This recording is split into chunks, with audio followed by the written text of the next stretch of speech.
ఈ తల్లి కోతి పిల్ల కోతి ఎంతో ప్రేమగా ఉండేవి. ఈ పిల్ల కోతి తల్లి కోతి దగ్గర నుంచి దూరంగా వెళ్తుంది. వెళ్ళి అక్కడ కొన్ని పక్షుల్ని చూస్తుంది. చూసి ఆ పక్షులతో ఆడుకోవాలని చెప్పి ఆ పక్షుల వెంట పరిగెడుతుంది. పరిగెడుతుంటే ఆ పక్షులు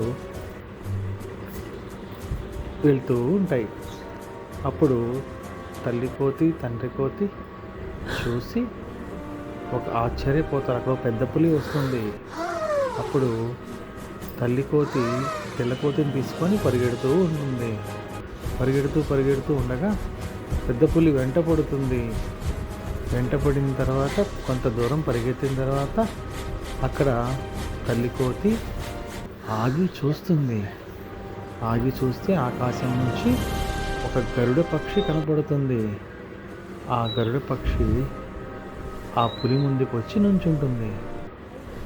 ఆ పులి ముందుకు వచ్చి నుంచొని ఆ పులితో ఇలా అంటుంది, నువ్వు ఇక్కడ నుంచి వెళ్ళిపో, లేకపోతే నిన్ను పొడిచి చంపేస్తాను అని.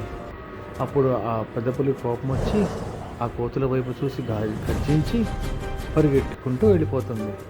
పారిపోతూ ఉంటే ఆ తల్లి కోతి పిల్ల కోతి ఇద్దరు వచ్చి ఆ గరుడ పక్షికి నమస్కరిస్తారు. తన రెక్కలతో ఆ గరుడ పక్షి వాళ్ళిద్దరినీ కాపాడుతుంది.